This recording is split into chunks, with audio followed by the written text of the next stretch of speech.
Hello there. My apologies for the technical issues we were just experiencing. Internet connection went out and then the connection didn't happen, but here we are. The joys of technology and an opportunity to practice what it is that any art of living is about. Surfing the waves of what is, rather than wanting it just the way I want it and getting really upset if it doesn't happen, although I'd be lying if I pretended it didn't matter to me. So let me just double check that we're actually still live. Yes, we are, we have been, and I hope that those of you who had been waiting to watch, no, we don't have anybody live right now.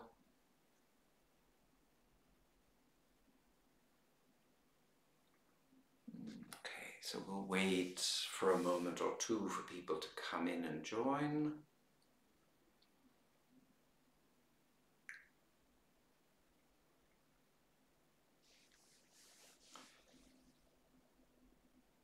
Those of you already here, pardon me for pausing you here for a second while I send out an email to everyone again. Just 1 minute and I'll be back.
Hello there and welcome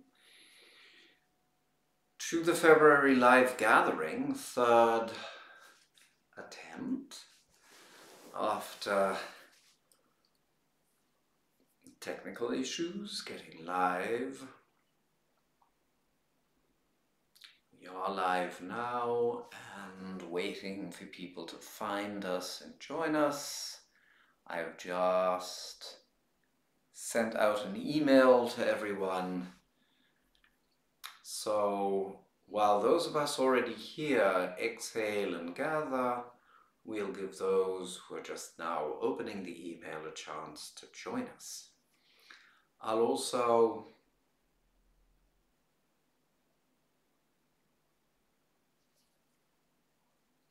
save that announcement for later. So feel yourself landing, ride the breath, ride the exhalation into the body and into the support that you're sitting on, lying on, resting on.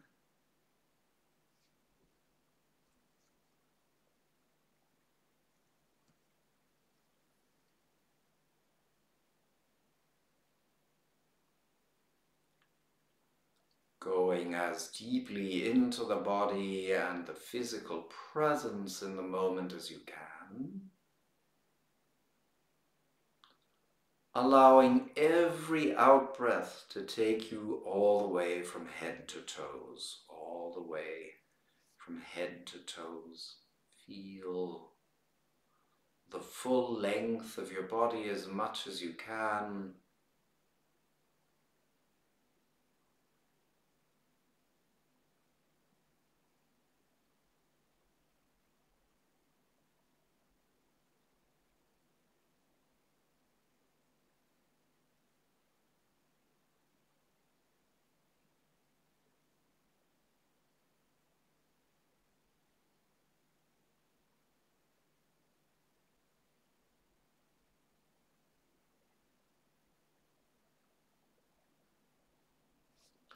Allowing every new exhalation to wash from head all the way down the full length of the body, particularly over the front and the sides of the body. Or rather, what you are doing is allowing your awareness, your sensory awareness, to wash over the body, to journey down from head to toes. And once you have a pretty good sense of that, pretty good sense of flowing down, of feeling the length, gather your sensory awareness at the middle, at the center of your head, without it needing to attach to thought in any way. The center of the head is a place. Thinking is an activity. So gathering sensory awareness in the center of your head doesn't imply at all that it is mainly latched on to thinking. In fact, you can use the trick of centering it in the head as sensory awareness as a way to actually unhook from the dominance of thinking. Feel from the center of your head sensory awareness moving out towards the temples.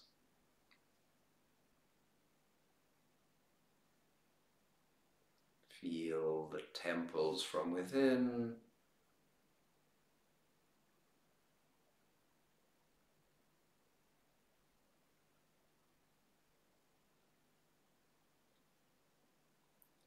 Feel the forehead expanding forward and out and possibly up. Just leave it sensory. If your sensory awareness goes to the forehead, you will see where your sensation, where your sensing, where your sensory curiosity wants to go with that. There's almost always a sense of expansion that happens when you actually feel into these things, into these areas. And it's good to always be prepared for a surprise, because your body is very much alive, and whatever that is that inhabits your body is very much alive. And all of that is, in its aliveness, quite playful. So don't expect to be experiencing the exact same thing every time you return to these areas, even if you may expect that there are certain things that have a tendency to recur, like a sense of expansion many times when you feel into the forehead, a sense of space many a time when you feel into the temples, and then there will be nuances and additions and variations.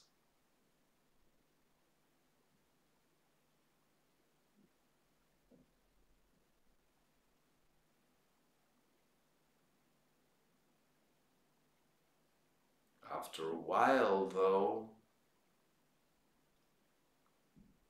allow yourself to settle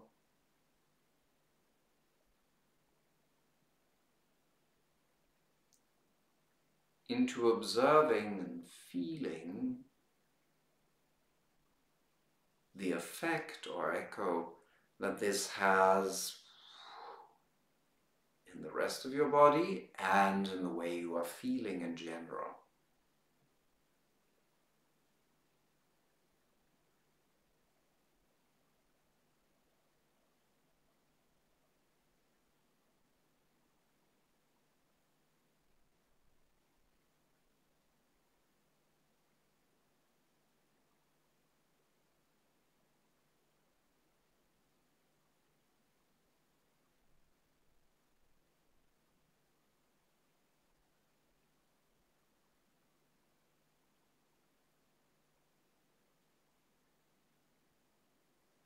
Now, can you connect whatever sensory awareness of an expansiveness around the temples and the forehead and inside the head you may have with the original sensation of length that we practiced?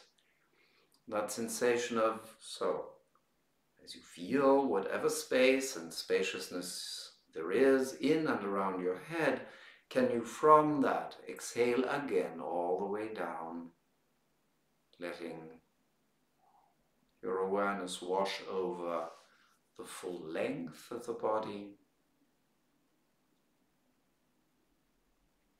connecting to the floor,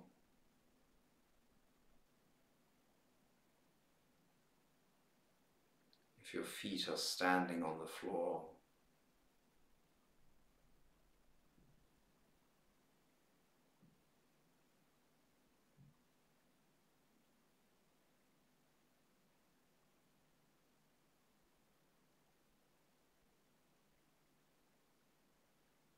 Then gently gather your attention, your sensory awareness at the outside of your ankles, between ankle bone and heel.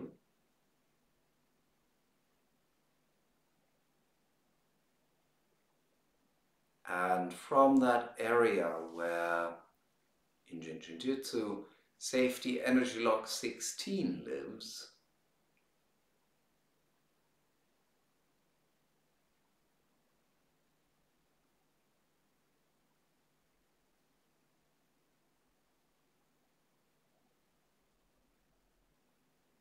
see if you can't just feel a connection, almost an anchor, an extension into the ground.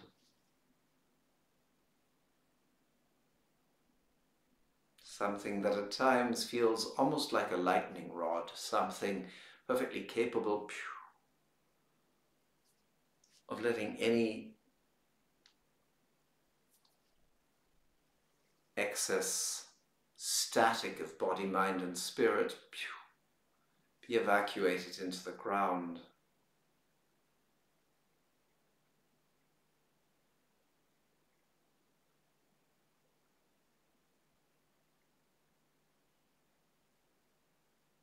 From that, back up to the head,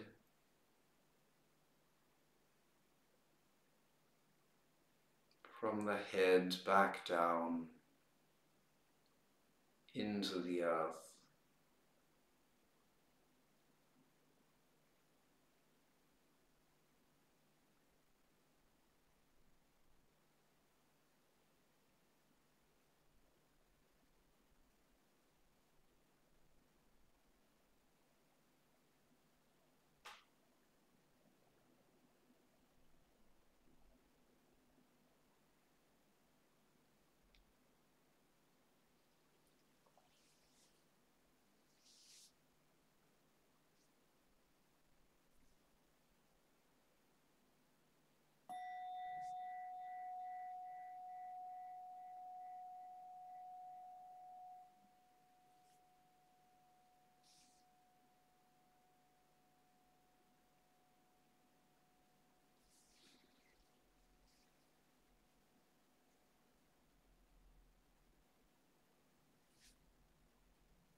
The clarity, the clarification that I wrote about in announcing this evening's gathering isn't, and this is paradoxical, necessarily clarity in the very ordinary, everyday sense of the word of I know exactly what I want, I know exactly how I'm going to go about it, I know exactly how to pursue it, etc., etc. It's rather the contrary of that. It is living well in the understanding that there is very little that we know for sure, and we know for sure how to be with that. Let me say that again. There is a clarity of perpetual questioning. There's a clarity of how not to speak, what not to say. There's also a clarity of standards and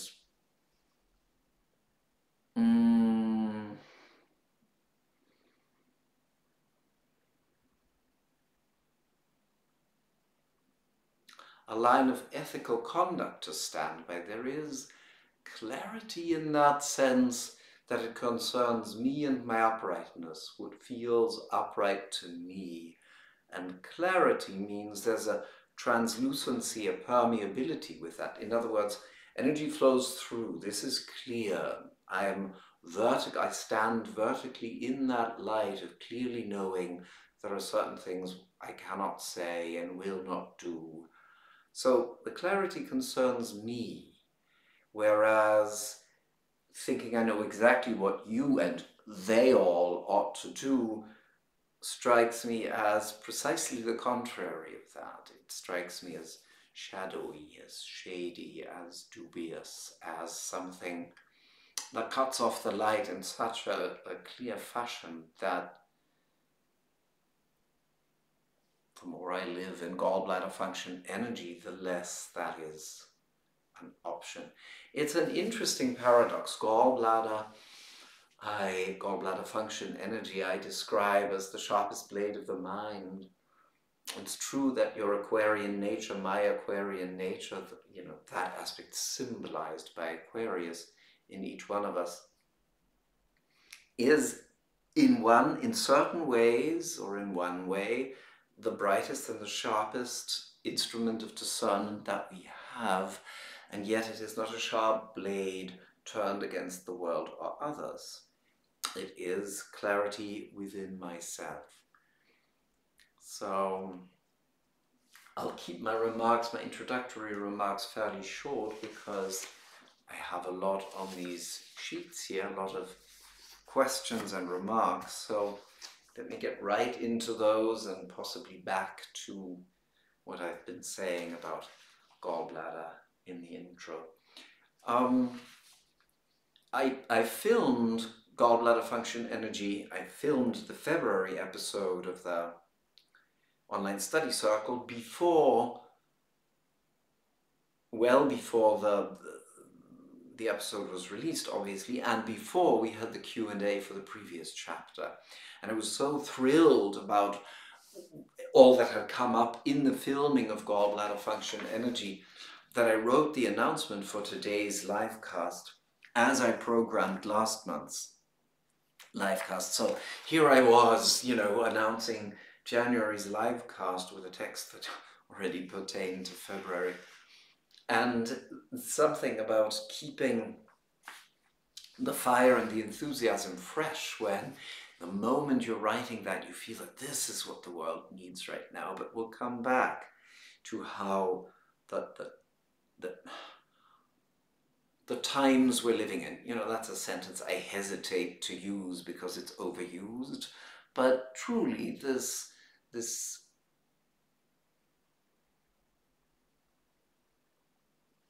world that is so darkened with opinions, with flashes of opinion, with flashes of thinking one knows better, etc., can use the enlightenment I refer to in the text announcing today's livecast, the enlightenment in the philosophical sense of having a keen reflection on what can I say with any level of validity, and what is just an opinion I'm spewing? What can I truly know? And enlightenment in the spiritual sense, but what does that require? It's not another set of opinions, and it's not enlightened to just say with words, oh, I'm not my body, and I'm not this, and I'm not that. That's just concepts. It's just more concepts, which are not so much unlike thinking that those people are right and those people are wrong. It's just a set of opinions.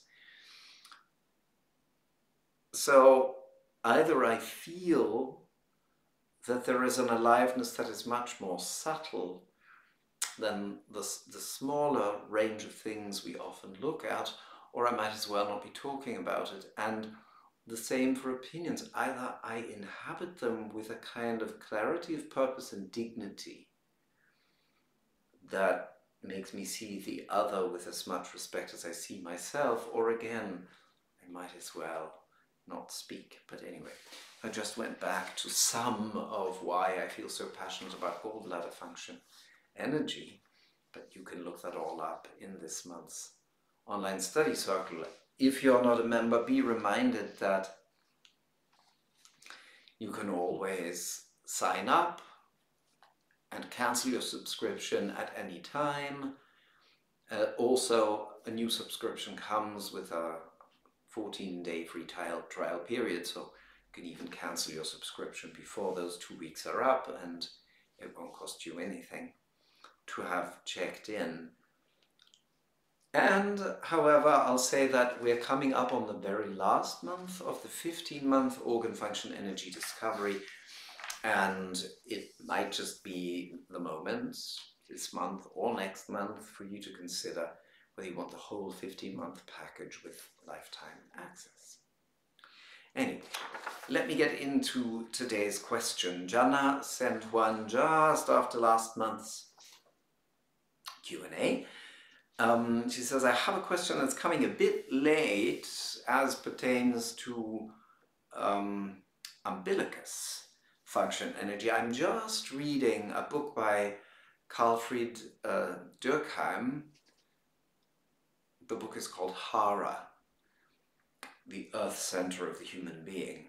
And I was wondering if precisely umbilicus function energy, for any of you who weren't here last month, that's the one we discussed in January, whether umbilicus function energy wasn't the most appropriate to help us return to our essential being.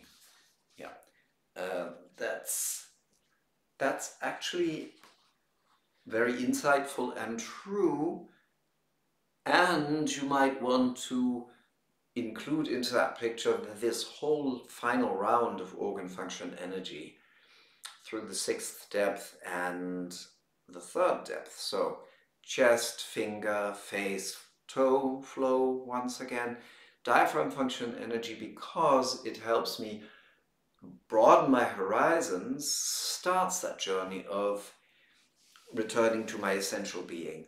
And then umbilicus helps me not so much return to it as connect to it in a very real sense, connect it into my body and connect it into the way I act and speak and so forth and live. It warms the body and the heart and the senses and the emotions. And then Gall Bladder Function Energy, as I just explained in some of my reflections here, helps me deepen in that sort of lightning rod sort of way, in that firm anchoring head to toes. It really anchors me in the clarity of the no BS version of who I truly am, without the having to know better, be better, tell others, but just my essential being with my integrity concerning myself and leaving the world be. And then next month we'll be looking at Pisces Function Energy, plunging into union with all that is, but not in a way to escape the body and escape the physical world, but in a way that realizes that that's how life is well lived, to plunge so fully into the uniqueness of your own physical existence that you feel it, but are not absorbed to it to the point where you don't feel its all connectedness. So there's more coming next month. But yeah, so umbilicus function energy does do what you said. It's the whole final cycle of 4 organ function energy, chest to finger to face to toes and back up, that actually sees to that connection to my essential being. Thank you.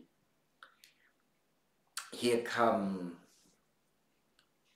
points of appreciation and questions by Taj. I will soon be announcing how we continue. You know what topic we continue with in the month of March, but how we continue from April on. This is something I'm very excited to be announcing soon, and I won't be doing it tonight, but I'll say one thing. With the new topic that we'll be entering into for the next 5 months, we have another very exciting project starting in September, but with what we've going the next 5 months, I'll see whether we won't just get a larger part of the group engaged in communication and exchange. I have, and I am thoroughly enjoying the exchange with those who do engage, and Taj has certainly been wonderful to exchange with over these months, as those of you who are regular listeners have surely noticed. So she writes, appreciation long, but since each relates to one of my questions, I've included both. Recently, an old memory surfaced, and along with it, tears. I paused, sensing my body, and searched what in my Jinjin-jitsu toolbox would serve in this moment. Since I had recently been listening to you talk about the depth essences in first-year online study circle, I queried what essence might be being blocked, focusing on my natural unfoldment rather than my story about the memory. Okay, third depth, expansion, resonated the most.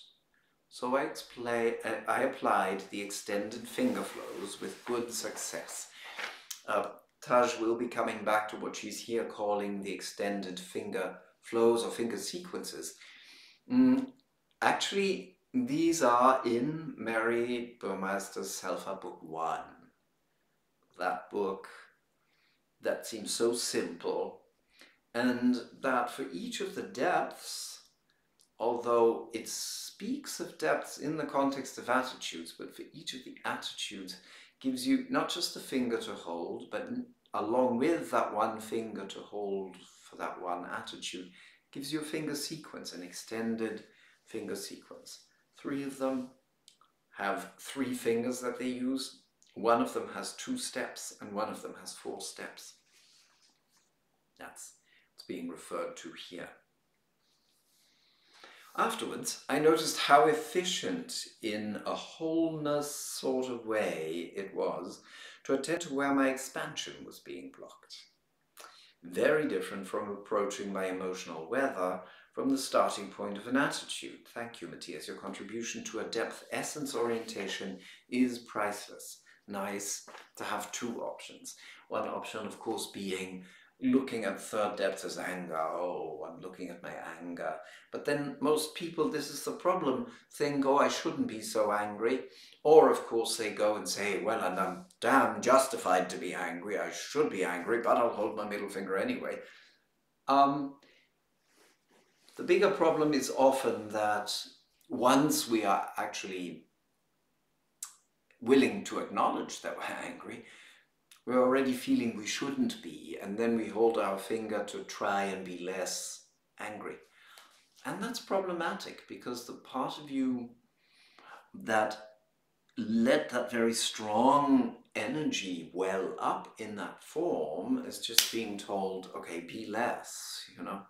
Whereas when you understand that the essence of third depth is expansion, then the energy that wells up to feel spaciousness and expand can be honored and can be appropriately channeled, perhaps. You know, it can find a path to expression, it can find a place at the table, which is essential. Appreciation point 2. Musing over the past 11 months, I realize my relationship with astrology has changed.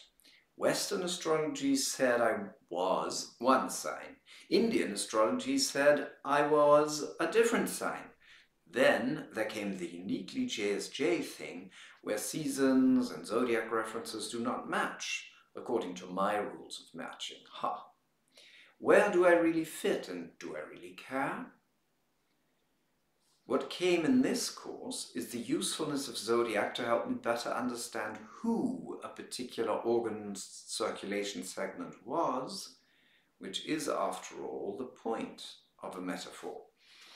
What Taj is referring to here, for those of you who are not in the online study circle yet, is that each of the organ function energies can be understood through the filter of a zodiac sign.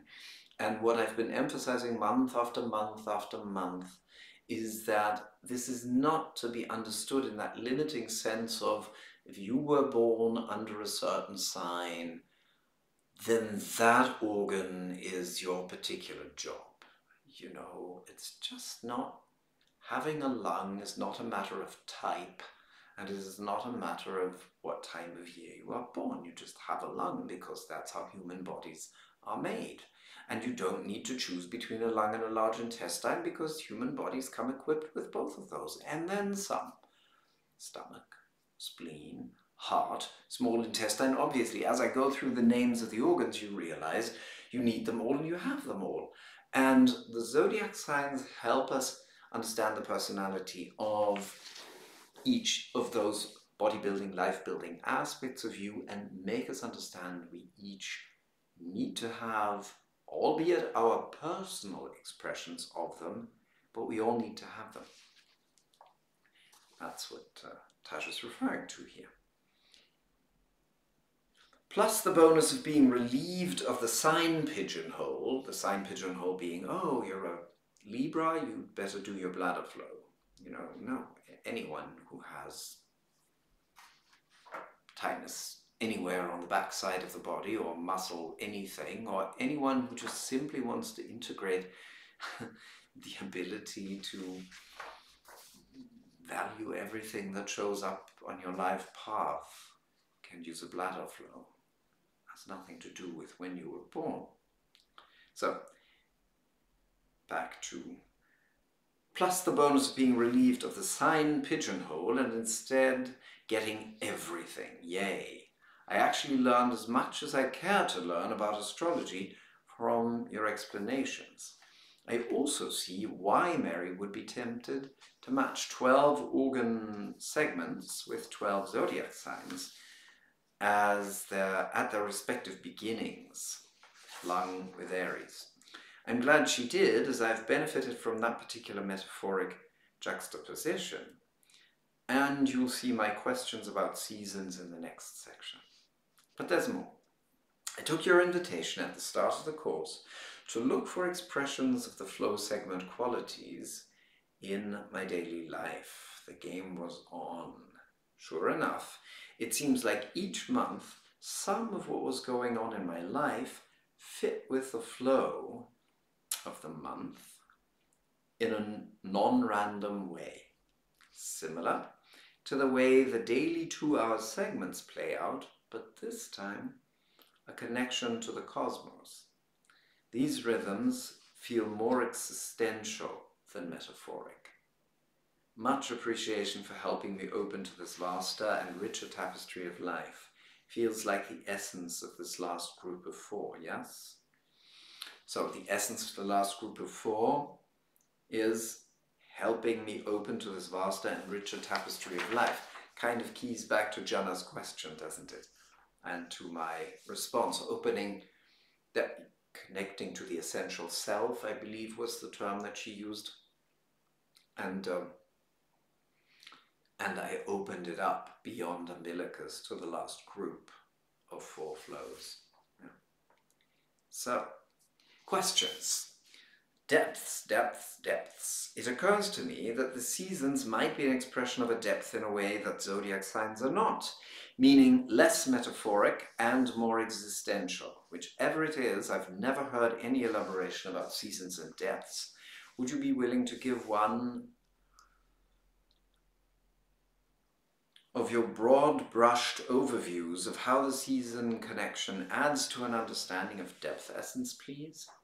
Well, Taj and everyone else, it's almost hard to believe that you truly would not have heard any explanation of the seasons as they relate to depths. And you are saying this feels more existential than metaphoric. It's actually more existential and more metaphoric. Let me explain. I'll go with the metaphoric first, meaning how the season expresses an energy quality, a thing that goes on inside, you know. Let's bear in mind that Japan is mostly in a climate zone where the seasons exist and play a real role.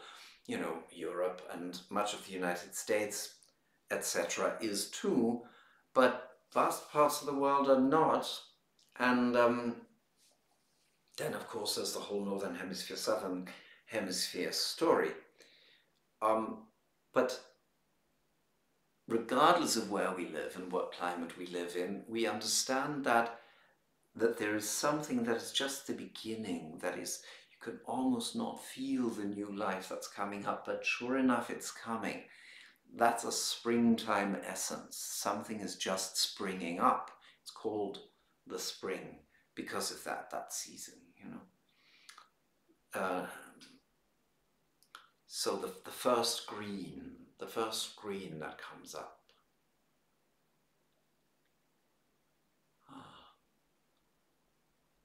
Anytime you experience this whiff of something new, this feeling of expansiveness and new life, of a new dawn, of something new greening inside, so to speak, yeah, that is the essence of third depth, spring.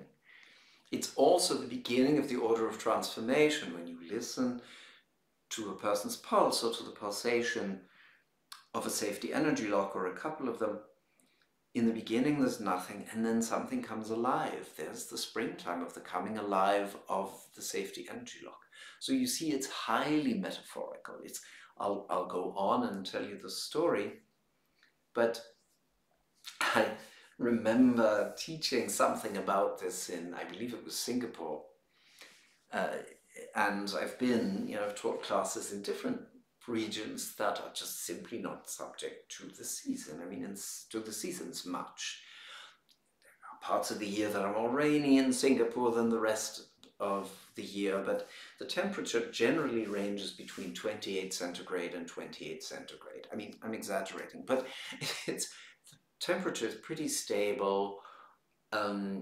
It's consistently warm and humid, etc., etc. And yet, it is not difficult to get an audience that lives under weather and seasonal conditions that don't change all that much, to relate from the human experience to the seasons of life. It's just not difficult, because we all know what it feels like. And if we look at plant growth, no matter what climate zone, we see that phase of something just, the kernel just cracking open, the first leaf appearing on a branch, the moment of uncertainty whether the branch is alive or dead, and then yes, something new green breaks forth. I could go on and on and on, and it's terribly poetic. It's wonderfully poetic. And yet, as metaphoric as it is, it's also quite existential. So, for those of us who are subject to outer seasons, the same thing sometimes applies. That does apply to all of us when we are subject to inner seasons. So, as much as you may long for spring to come, people who live in moderate climate zones often feel very tired in the spring. Why am I tired? Winter's been long and dreary, and I've been really hoping, praying, wanting, longing for the spring to come, and then nature presents me with that warming weather and activated plant growth, and I feel tired, just as I would when I've been longing for my life to bring me new input, new impulses, new encounters, new things to do, and when it does, I feel so tired. It's so much that's being asked of me. So it's literal and metaphoric. You get that? You know that from your experience, everyone? It's wonderful to have life feel like it's coming alive. It also asks a lot of you. Yeah? And so that's just how it continues. The order of the seasons is introduced in one specific context in Jin-Jin-Jitsu. It's that context called the order of transformation that I briefly referred to. You feel almost nothing in the safety energy lock.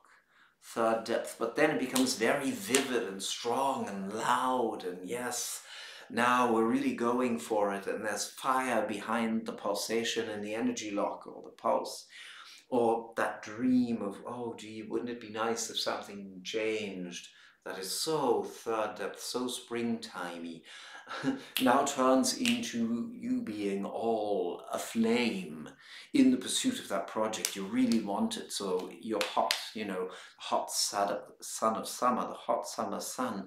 You really get your fire behind it and you push things ahead, just like the pulses in the energy locks are becoming quite vivid and pushing change and movement and transformation ahead, until at the other end, they start calming down just a bit. They're still vivid, but that's like you when you had dreamt of change, third depth, and then gotten all fiery about it and pushed it, moved it ahead. You don't just keep screaming with euphoria, you also start thinking about, all right, yes, we really want this to work and to work out.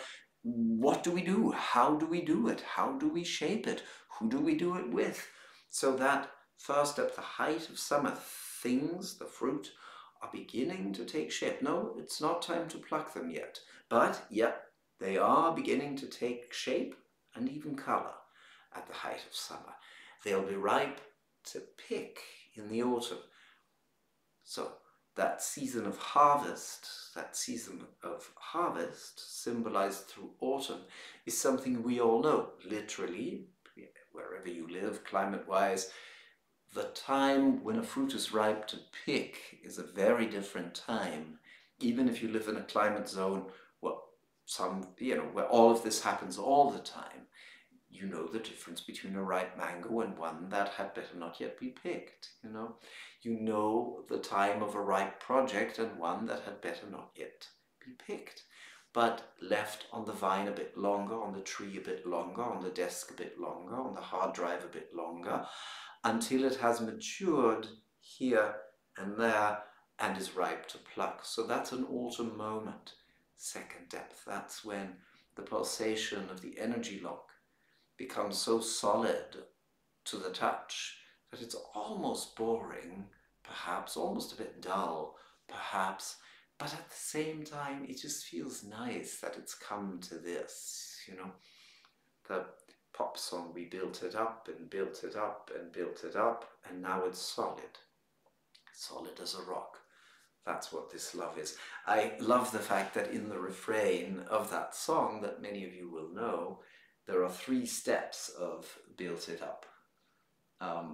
We've built it up and built it up and built it up, and now it's solid. Solid as a rock. Let me just check my internet connection here. Yes, it's still going through my phone. My phone now wants some juice. So I switched my internet connection from my landline, which was experiencing trouble, to my mobile connection, which is how we are now successfully having this live cast. So forgive me for taking a moment to make sure that that connection stays live.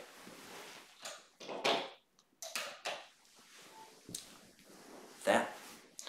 Right, so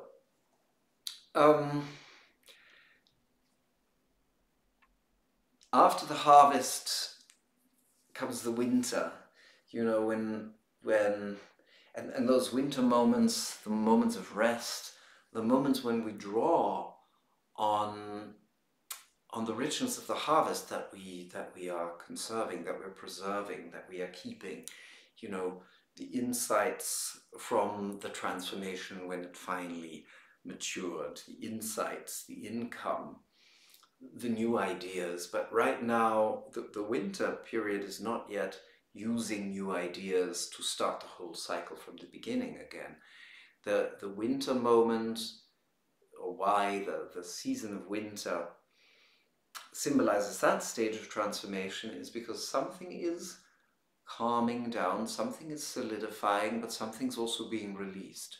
We're not as busy out in the world, out in the projects in winter, when, you know, you dreamt of a new enterprise and then you got all excited about it, and then you defined it and did all the groundwork to really get it to be solid, and then the business opened, or the cafe or whatever it was, then the enterprise was ripe and people could come and you could implement it and share it and so forth. Now the time has come to draw conclusions, to calm down with it, to slow down with it, to go deeper with some aspects of it, to go higher with some details of it, and yeah, move into more and more discernment about how to go on from here. And if all that has gone well, then you'll find yourself in a moment of deep rest and contentment, which is certainly the stage of 6th depth. And that doesn't have a season assigned to it. It's kind of the seasonless moment, the breath in between seasons of activity. So I hope that gives you an idea. In fact, I'm quite sure it does.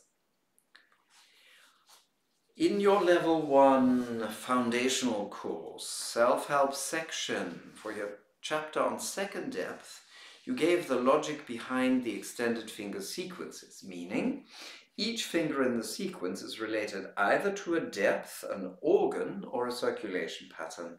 I applied your explanation in writing to all the extended sequences. I applied your explanation in writing to all the extended sequences. Sure enough, what you said is the way it is. Oh, really? You don't say.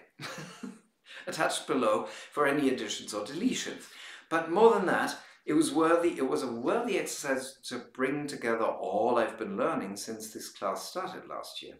There's something very satisfying about having the organs, depths, and fingers come together in this way.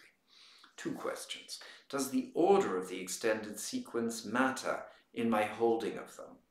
Meaning, just like I would mix up the order of safety energy locks in an organ function energy flow, is there some reason to do, for example, the third depth extended finger flow as going from little finger to ring to middle and not the other way around? And if so, is there some additional logic for that with reference to the depth essences associated with that finger sequence? So,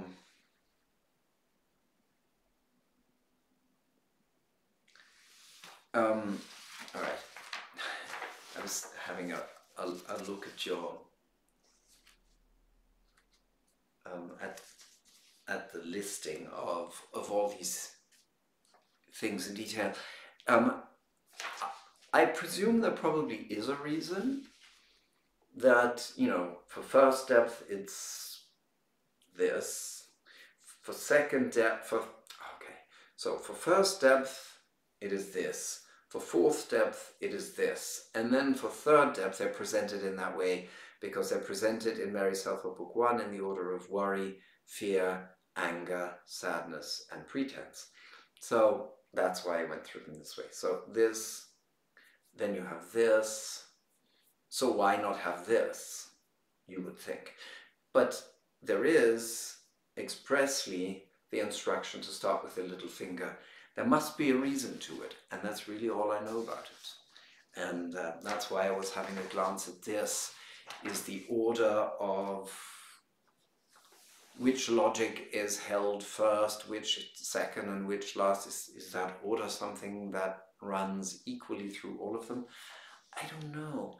And I'm always happy when I come onto something that I really don't know, because I can say, well, in these last 40 years, you know, who knows what the next years will bring, but in these last 40 years, I've just really enjoyed doing that. It's sort of like you could sing a tune in any order. It's just not the same tune if you use the same notes and sing them in a different order. And I've enjoyed the finger sequences as tunes, you know. So the same fingers held, the same notes struck in a different order are just as beautiful. They just sing a different song. That's really all. But maybe you'll explore it further and let us all know. 3. I'm curious about the various sequences the depths present as, or how they are switched around to accommodate some purpose. Okay, so this is, I'll read on in a second. No, I'll read on first. On safety energy lock level, the order of the depths, this is what Taj is talking about. The order of the depth, when you look at the way safety energy locks are created, energy locks 1, 2, 3, and 4 are created in first depth, then second depth creates 5, 6, 7, 8, 9, 10, 11, 12, 13, 14, 15. So that's why she's saying on safety energy lock level, it's a straight run through of first depth, second depth, third depth, fourth depth, and fifth. In organ function energy, it's second to first to fifth to fourth to sixth to third. It's the so-called order of creation, by the way. And then the order of transformation is the order of the seasons that we just went through. So that is third to fifth, to first to second, to fourth, to sixth, and then back to third. It's an eternal cycle, which I believe I just made sense of for you, right? Why would the order of transformation see the depth qualities followed that way? Because that's how transformation works out in nature and in here, in human nature, you know. You always dream of a new thing, you dream up change first, and then if you don't get fiery about it, it's not going anywhere. But if you only stay fiery and you don't give it structure, it's not going anywhere. If you're content with structure and you don't also harvest it and share it with people, if you don't also share and exchange and trade the fruit of that project, then it's dying sort of on the way. And if you learn nothing from it, draw nothing from it, retain nothing from it, and do not also learn to let it go, then it dies that sad death. But if you know that something needs to first be based in a dream, otherwise all the fire in the world isn't going to get you anywhere. But each dream needs fire, otherwise it's not advancing anywhere. You know that all fire needs to lead to structure. You know that all structure needs to be enlivened with fire, or it's a senseless, dead structure. You know that bringing things into form wants to lead to harvest. You know that harvest needs something to harvest from, and so on and so forth. So that's a logical order. And Taj continues, this is just an invitation for you to say more about why they present themselves in these different ways. Like with eggs, flour, and milk, one can make pancakes or bread or batter for fried chicken. As always, so grateful for your willingness to answer any question. Well, I wrote a book about that. It's just not out in English yet. It's a workbook for my module 2. It's called Weaving, and it looks at exactly that. And the 5 days of module 2 of my foundational training are 5 days around the depths. So day 1, we look at the spiraling circle, the way down. So this is something you didn't mention. What sense does it make to look at the depths in the order of 6, 5, 4, 3, 2, 1, leading to incarnation or embodiment? What's the sense of 1, 2, 3, 4, 5, and 6 actually? But what different kind of sense does it make for second to first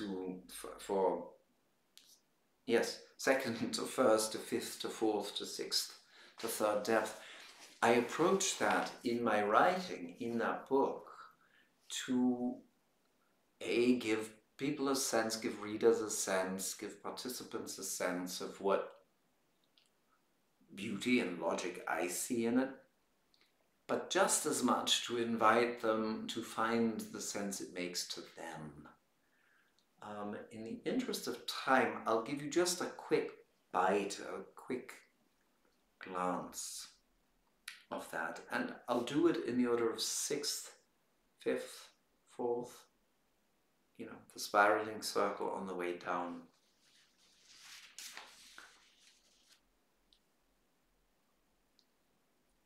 Sixth depth is the core of your being, right? It's the fire of I am, it's who we are at core. At that core level, we need nothing. You don't need a name, you don't need a job, you don't need a body, you don't need an age, you don't need a family to be born into, a time and place. You are connected to all that is, and you are formless essence. You don't need a life. But if in that all-connected core essence, the desire is sparked to say, but I would like to experience myself in individualized form, then on that level, from the core of your being that needs nothing, a desire, a fire, not the big fire of I am, but the small fire of I want is born. And when that fire of 5th depth, I don't have to, 6th depth, but I sure would like to, 6th becoming 5th. So how do I go about that? With which paths shall I choose? Where does this need to flow? 4th depth asks. And when we are capable of being the fire of, yes, I really still want that embodiment, I really still want to experience my uniqueness in space and time, is constantly merged with the softness of the part of you that can keep questioning, all right, well, if that's my fire, my desire, where do I need to flow? How do I need to bend to actually reach that goal, I could insist that my fire is all that counts and run right through that camera that's standing in front of me to get to the wall there, but if I wanted to get to the wall and knock myself out and knock the camera over, I'd probably be better advised to let my fourth depth inform me that if my fire is not just to throw things over, but to get someplace, well then flowing around what's standing in my way makes sense. That's the wisdom of the fifth depth and fourth depth in that context. And when I can hold that perfect union of, precisely because I have such a strong sense of where I want to go, I have such wisdom in which paths will actually lead me there, then so much becomes possible and life feels ample and wide and full of opportunity and possibility. That's a third depth experience. Life is so green, so wide, so alive, and in that amplitude of, so much is possible. A sense of, and this is what really draws me, and this is what I will connect to and weave into my life. Second depth feeling leads you to, and here I am. This is the life I've ended up in. First depth, right? So what did I just tell you? Was that the story of how the being decides to incarnate? Some people watching this or listening to this may say, I don't believe in reincarnation. I don't believe the soul chooses incarnation. All right. You're free to feel or believe or disbelieve whatever you wish. But regardless of your convictions about incarnation and conscious choice, just think about your life for a moment, because this you can't deny. It does apply to every moment of your living. It does apply to every moment of your waking life. Is there a part of you that says, there's a part of me that is detached from how serious this life can feel? Sixth depth. And at the same time, because I really don't have to have this life, it's easy to lose your life, but because I don't have to have it, I realize there's a part of me that really wants to have it and that really enjoys having a life and a body. So here I am, ready for another day, fifth depth, ready with another desire sparking in me that I really want to pursue. So ready again to find the softness, although sometimes I really wish I could just throw everything over and kick everyone out of the way, but I know that's not the way of life. So it's just not the way things work, you know? And so yes, and perhaps I actually enjoy feeling that I too can be a being of flow and be with the movement of life. And then my life too feels just so ample when I'm not knocking things and people over, but actually interacting. And then as life feels so ample, third depth, I can feel connected to people again and see how much that's part of the enjoyment of letting things and people get under my skin, of actually connecting and establishing relationships. And then I feel I've landed in a life that truly does feel like mine. So now I've not told you a pre-incarnation, incarnation story. I've just told you the story of your life. So that's just one example of the 5 different ways, 5 different orders of the depths that we look at over the 5 days of being with the depths in module 2. And I'll be happy to come back to some of this at some other time. Our hour is pretty much up, I think, and so I'll skip on to Karen's question. And I did receive a question when it was past the 6 p.m. deadline, and Michael, I'm afraid I won't indeed be able to get into your question tonight, probably, but I'll save it for next month. But let me see, maybe I can, let me just get to Karen's question first and then see where we are time-wise. Dear Matthias, first of all, I want to say how much I'm cherishing studying with you from a distance and together with others through this Q&A. A special thanks also to Taj in this regard. Your answers to her questions in January were so valuable for me too. I especially loved your description of the wire figure that keeps getting denser as we move towards special body function energy. Hello listener, hello viewer, you can look that up in the January livecast if you don't know what Karen is talking about. And for today's Q&A, I have two questions. Firstly, I've heard others reference the third depth as related not only to gallbladder and liver function energies, but also to the diagonal mediator, and I'd be curious to know more about this connection. Would you be happy to add your perspective on this? Well, one of the most misused words in Jinshinjutsu and such systems is the word is. Yes, the verb to be in its third person singular. Stomach is Gemini. Wrong verb. And, you know, gallbladder and liver is third depth, our third depth organ function energy, and third depth is not the mediator, and the mediator is not third depth, but mediator on the level of main central supervisor mediator is called the activating principle. It is the activating principle that creates connection between the sides and the center, between the sides from one side to the other to the one, and both to the center. So it's an activating, life-giving, expanding, expansive, moving, mobilizing, primal energy flow. And with that, you get what it has in common with third depth. It's not per se related to. Third depth is not a mediator function. Mediator is not a third depth function. But third depth is among the depths some of what mediator is among the Trinity function energy.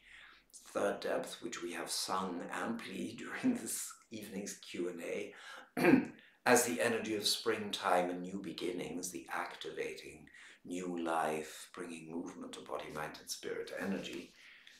And so in that way, it bears close resemblance, even if it has no family ties, maybe, or maybe it does, maybe it's a bit of both. But you know how it is. Two people can be very, very similar because they're actually close siblings. Two people can be very, very similar because they're cousins, or while being cousins, and two people can be very, very similar while having absolutely no relationship to each other. Mediator makes us think of certain things that third depth also makes us think of. Is there a deeper relationship? Well, there actually is, in a way, but I'll let you find that out. I just, for now, wanted to clarify, look for the parallel rather than the identity, you know, just them being identical in that sense. Yeah. Right. My second question relates to sharing the art of Jinshinjutsu. I was intrigued to come across this quote from Jo Murai, as apparently recalled by Mary Burmeister. You don't have to go out there and try to help the multitude. Just be where you are, be prepared, be the light, be ready when someone comes to you. This, to me, points in a very different direction to the marketing buzz that is so much a part of our world today. At the same time, living in a part of the world where Jinshinjutsu is still relatively little known, I'd love to see it become more available, especially for preventative self-care and healthcare, seeing particularly the pressure of our current healthcare system. And so I'm wondering about wholesome ways of offering the experience of Jinshinjutsu more widely, and I'd really welcome any reflections this brings up for you, as well as any personal experiences you might feel inspired to share. Seeing, especially as my understanding is that you got to know and facilitate Jinshinjutsu at a time when it was even less known. Thanks so much. Yes, Karen, I agree with you on both counts. It would be nice to see Jiu-Jitsu more widely known and more widely used, because if it were, it could bring so much relief with so little effort. And why isn't that happening? I've just observed over the decades that, well, I guess a couple of things. Me personally, knocking on doors and saying you must do this, you must integrate this in kindergarten, you must integrate this in hospitals, you must, the the word proselytizing is just not, it's not me. Some people are missionaries, I'm not. However, with all respect for people who do seem to feel that calling, I have often seen that it wears them out and doesn't produce the wanted results. And it's the people who, well, like Mary, it's like the whole thing of be the vibratory kernel that attracts that, be the magnet that attracts that. It's such a frustrating piece of advice to get.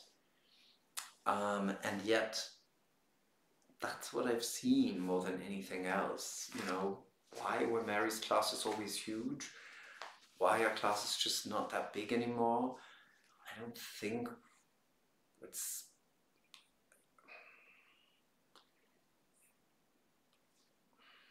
I mean, there are things that are being successfully marketed and ring pretty hollow to me, and there are things that are precious and are known to few people, and then there are things that are precious that seem to magically draw large crowds. I, in 40 years, just haven't seen any hugely convincing examples of somebody using external propagating skills, let's say, including marketing skills, to great success while not losing some of the density of the essence of what they were doing. Doesn't mean it can't be done, but there you go. I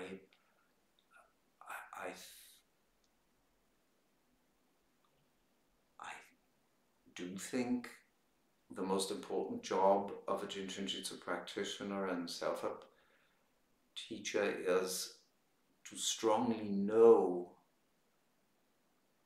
about what the value of what they're offering is for them, and communicate from that place, not from a place, I know, how come you don't realize it? But, when I'm doing that, I'm already doubting in some way. So, I don't know. I don't think what I'm giving you here is actionable advice. It's just...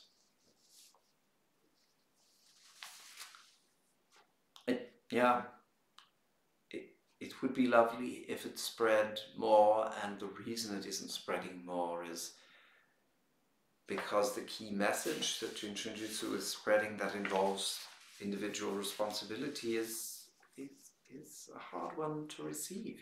The message, just hold your fingers and you will obtain such and such a result, sounds like a simple message, but the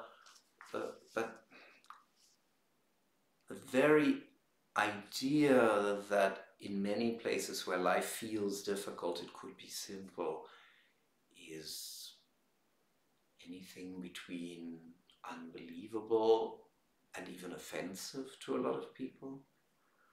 Perhaps it's that. Can it change? Yes, it can. The more we soften, the more we are a convincing example of a softness that has something magnetic, the more people will say, huh? What makes you be that way? What makes you touch that way? What makes you speak that way? While all our preaching at people and saying how wonderful this is and that they should really know this just feels like we're pushing and pushing and pushing. And in the beginning, people may respond with their educated self and say, yeah, that sounds interesting. But inside, they feel they're being pushed and nobody likes that. That's just what it is. So how can each and every one of us, in our different ways, with our different gifts, find a way of living the warm fire that we feel for the art without creating a well-meant but nonetheless unpleasant push on the other? This, I think, is what everybody needs to ask themselves and find their personal workable answer to. So, Michael, thank you for your question. I promise I'll get to it next month, but since you say you have your 70th birthday coming up and you address the issue of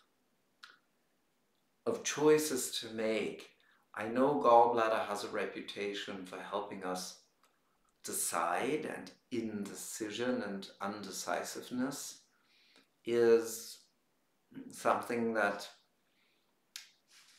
gallbladder has a reputation of taking care of.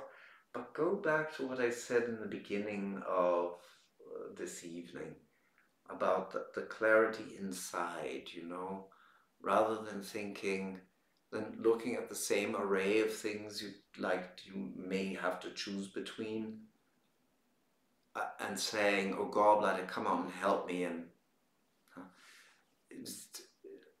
use gallbladder with a focus on feeling your upright, clear, centered self, and trust that things will fall away that don't stand with that center. That's sort of a first hint, and I'll get into the details of your question next month. Thank you for submitting it, and I'll be able to consider it more fully next time. So, here we go again. Those of you who do not yet know my website, matthiasjsj.de/en if you want the English, or just go to matthiasjsj.de and then choose English as a language. The completely new version is up today. It's been up for just a few hours, so go and navigate that, go enjoy that. The chart that's coming up now still has the old links to my online offerings, but it's simple to remember my principal website's URL. It's matthiasjsj.de. So here come the other usual charts, because I haven't had time to make a new chart. It was just too much going on around the launch of the new website, but I hope you'll find it nonetheless. matthiasjsj.de. Have a lovely evening, and thank you for being here.